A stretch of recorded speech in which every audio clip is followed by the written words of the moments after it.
മുത്തശ്ശൻ ഇവിടെ ഇരിക്കൂ. നച്ചു വേഗം എഴുന്നേറ്റ് മുത്തശ്ശനെ കസേരയിലിരുത്തി.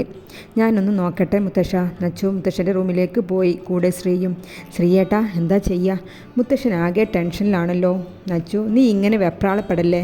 നോർമലായി പെരുമാറ്. ആരെങ്കിലും സംശയം തോന്നിയാൽ പിന്നെ ജീവിച്ചിരുന്നിട്ട് കാര്യമില്ല. നിങ്ങളല്ലേ ആഭരണം തിരയാൻ പോയത്? ജിത്തു സംശയത്തോടെ അവരുടെ അടുത്തേക്ക് വന്നു. ആ, തിരയാണ്. അവർ ഇരുവരും വേഗം അവിടെ നിന്നും പോയി. ജിത്തു എന്തൊക്കെയോ സംശയത്തോടെ അവരുടെ പോക്ക് നോക്കി നിന്നു. ശ്രീയേട്ടാ, ആ ജ്വല്ലറിൽ ഒന്ന് അന്വേഷിച്ചാലോ? ആ സ്വർണം അവിടെ ഉണ്ടെങ്കിൽ നമുക്കത് എടുക്കാം. നിന്റെ കയ്യിൽ 15 ലക്ഷമുണ്ടോ? വെറും കയ്യോടെ പോയാൽ സ്വർണം കിട്ടില്ല, ശ്രീ പുച്ഛിച്ചുകൊണ്ട് പറഞ്ഞു. എന്നാലേ ഞാൻ മുത്തശ്ശനോട് പറയാൻ പോവാണ്, ഞാനാണ് സ്വർണം എടുത്തതെന്ന്. നച്ചു മുഖം വെട്ടിച്ചുകൊണ്ട് പറഞ്ഞു. സോറി, ഒളിഞ്ഞു നിന്ന് മറ്റുള്ളവരുടെ സംസാരം കേൾക്കുന്നത് ശരിയല്ല. എന്നാലും ഞാനെല്ലാം കേട്ടു. കാവ്യ പെട്ടെന്ന് അവിടെ കണ്ടതും നച്ചു 2 കൈകൊണ്ടും മുഖം തുടച്ച് ബെഡിലേക്കിരുന്നു.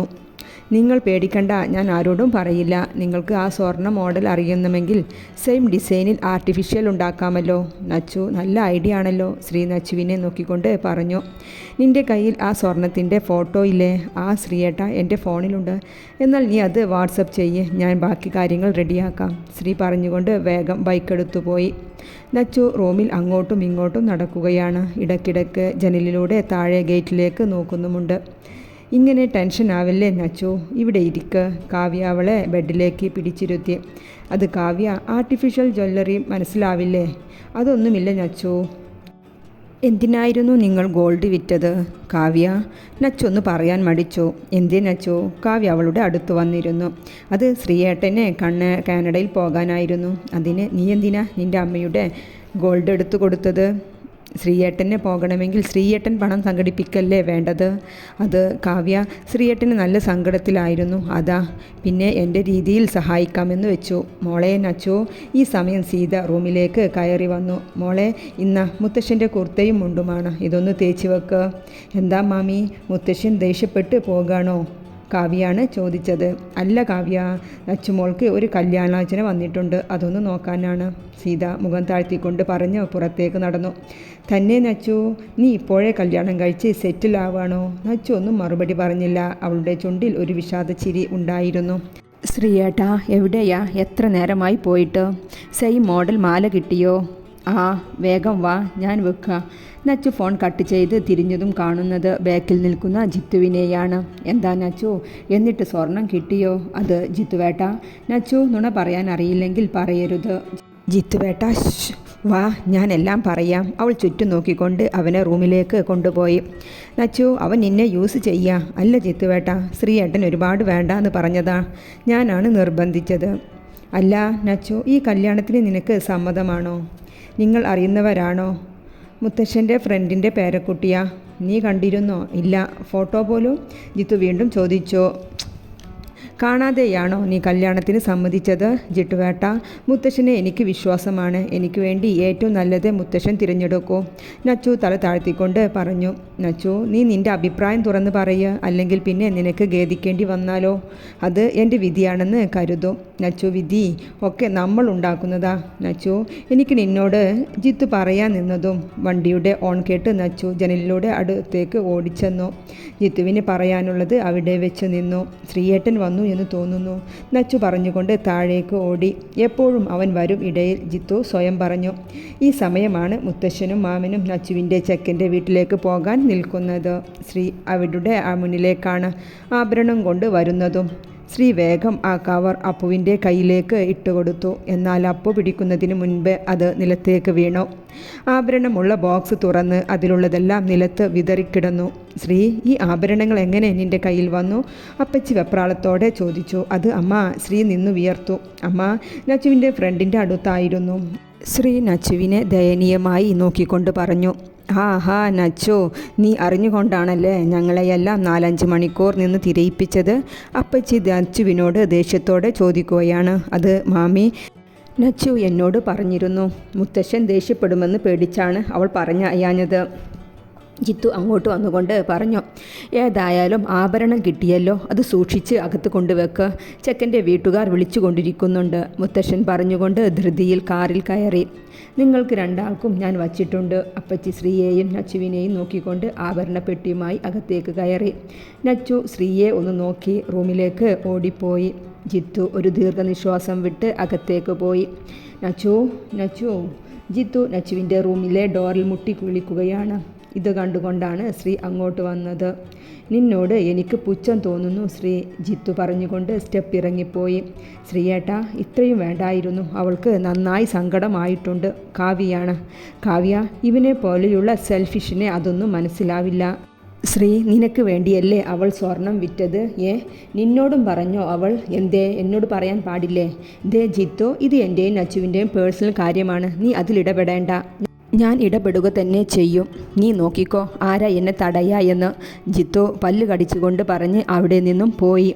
സീത, കല്യാണം ഞങ്ങൾ ഉറപ്പിച്ചിട്ടോ. അടുത്ത തിങ്കളാഴ്ച നിശ്ചയവും, പിന്നെ അടുത്ത ആഴ്ച കല്യാണം, മുത്തശ്ശൻ ഹാളിൽ വന്നിരുന്നു കൊണ്ട് പറഞ്ഞു. ശ്രീ ഞെട്ടലോടെയാണ് ഈ വാർത്ത കേട്ടത്. മുത്തശ്ശ, ഇത്രയും പെട്ടെന്നോ? നല്ല കുടുംബമാണ്. പിന്നെ ഞാൻ കൂടുതലൊന്നും ചിന്തിച്ചില്ല. ഇതെല്ലാം കേട്ട് സീത അടുക്കളയിലേക്ക് പോയി. അമ്മ, ഇനി 2 ദിവസമേ അല്ലേ ഉള്ളൂ നിശ്ചയത്തിന്, ഇത്രയും വേഗം എന്തിനാ ഡേറ്റ് ഫിക്സ് ചെയ്തത്? ശ്രീ പിന്നാലെ വന്നുകൊണ്ട് ചോദിക്കുകയാണ്. എന്താ നിനക്ക് ഇത്ര വെപ്രാളം?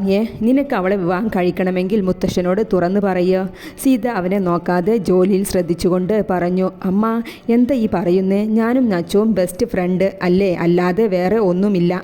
ഫ്രണ്ടിൻ്റെ എല്ലാ കാര്യം നോക്കേണ്ടേ, അതാ. എന്നാൽ ഇത് കേട്ടുകൊണ്ടാണ് നച്ചു അങ്ങോട്ട് വന്നത്. ശ്രീയേട്ടാ, എനിക്ക് എതിർപ്പൊന്നുമില്ല ഈ കല്യാണത്തിന്. കേട്ടില്ലേ, നിൻ്റെ പ്രശ്നം കഴിഞ്ഞില്ലേ?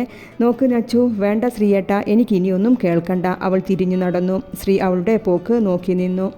ഡാഡി, ഒന്ന് മുത്തശ്ശനോട് സംസാരിക്കൂ. എൻ്റെ മോനെ, മാമന് എന്നെ കാണുന്നത് തന്നെ കലിയാണ്. ഡാഡി പ്ലീസ്, എനിക്ക് നച്ചുവിനെ ഇഷ്ടമാണ്. അതുപോലെയുള്ള പെൺകുട്ടിയെയാണ് എനിക്ക് വേണ്ടത്. ഓ, നിൻ്റെ അമ്മയും അപ്പച്ചിയും കാവ്യയുമായുള്ള നിൻ്റെ വിവാഹം ഉറപ്പിച്ചതാണ്. ഡാഡി, ഞാനും കാവ്യയും ആ രീതിയിൽ ചിന്തിച്ചിട്ട് പോലുമില്ല. നിങ്ങൾ അറിഞ്ഞോ, നച്ചുവിൻ്റെ നിശ്ചയം തിങ്കളാഴ്ചക്ക് ഉറപ്പിച്ചു, ശ്രീജ പറഞ്ഞുകൊണ്ട് അങ്ങോട്ടേക്ക് വന്നു. ഇത് കേട്ടതും ജിത്തു ചവിട്ടിത്തുള്ളി റൂമിൻ്റെ പുറത്തേക്ക് നടന്നു.